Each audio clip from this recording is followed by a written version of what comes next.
జోగులాంబ గద్వాల జిల్లా ఐజలో అగ్ని ప్రమాదం చోటు చేసుకుంది. డ్రిప్ ఇరిగేషన్ ఫ్యాక్టరీలో ఒక్కసారిగా మంటలు చెలరేగాయి. మంటల ధాటికి ఫ్యాక్టరీలోని ప్లాస్టిక్ డ్రిప్ పైపులు, ముడి సరుకు యంత్రాలు దగ్ధమయ్యాయి. షార్ట్ సర్క్యూట్ వల్లే ప్రమాదం జరిగిందని పోలీసులు భావిస్తున్నారు. ప్రమాదంలో భారీగా ఆస్తి నష్టం వాటిల్లినట్లు అంచనా వేస్తున్నారు. ఇదే అంశానికి సంబంధించి పూర్తి డీటెయిల్స్ మా కరెస్పాండెంట్ హరిశంకర్ అందిస్తారు.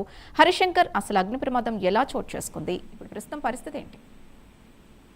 జోగులాంబ గద్వాల జిల్లా ఐజా పట్టణంలో అగ్ని ప్రమాదం చోటు చేసుకుంది. పట్టణ పరిధిలో ఉన్నటువంటి ఒక డ్రిప్ పైపుల ఫ్యాక్టరీలో అకస్మాత్తుగా కరెంట్ షార్ట్ సర్క్యూట్ కారణంగా భారీ అగ్ని ప్రమాదం సంభవించిందని చెప్పి కూడా ఇప్పటికే పోలీసులు అంచనా వేస్తున్న పరిస్థితి ఉంది. ఫ్యాక్టరీలో నిల్వ ఉంచినటువంటి ప్లాస్టిక్ డ్రిప్ పైపులు, అదేవిధంగా ముడి సరుకు పూర్తిగా కూడా యంత్రాలు మంటల్లో చిక్కుకుపోయి పూర్తిగా దగ్ధమైనటువంటి పరిస్థితి ఉంది. అయితే అగ్ని వేగంగా వ్యాపించడంతో సమీప ప్రాంతాల్లో ఉన్నటువంటి ప్రజలు భయాందోళనకు గురైనటువంటి సిచ్యువేషన్ ఉంది. సమాచారం అందుకున్న వెంటనే అక్కడ ఉన్నటువంటి అగ్నిమాపక సిబ్బంది కుటాడిన ఏదైతే ఫైర్ సేఫ్టీ సంబంధించిన అన్ని ఐటమ్స్ తీసుకుని అక్కడ వచ్చి మంటలు ఆర్పే ప్రయత్నం చేసినప్పటికీ కూడా భారీగా అయితే ఆశ్వాసం జరిగిందని కూడా అంచనా వేస్తున్న పరిస్థితి ఉంది. అయితే సంఘటనా స్థలానికి చేరుకుని గంట పాటు శ్రమించి మంటలను అదుపులోకి తీసుకొచ్చినటువంటి పరిస్థితి ఉంది. అయితే ఈ ప్రమాదంలో ఎలాంటి ప్రాణ నష్టం జరగకపోవడం, అదేవిధంగా భారీగా ఆస్తి నష్టం జరగడంతో కూడా అక్కడ ఉన్నటువంటి పబ్లిక్ అంతా ఊపిరి పీల్చుకున్న పరిస్థితి ఉంది. ప్రస్తుతానికైతే విద్యుత్ లోపాల వల్ల ఈ యొక్క ప్రమాదం జరిగిందని చెప్పి వైపు అధికారులు అయితే భావిస్తున్న సిచ్యువేషన్ ఉంది. అయితే స్థానికులు ఫ్యాక్టరీలో భద్రతా ప్రమాణాలు ఖచ్చితంగా పాటించాలని, విద్యుత్ వ్యవస్థను తరచూ పరిశీలించాలని కోరుతున్నటువంటి సిచ్యువేషన్ ఉంది. మొత్తంగా చూస్తే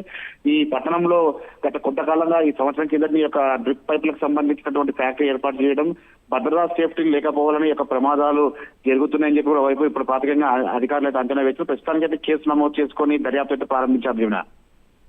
రైట్, థ్యాంక్ యూ హరిశంకర్.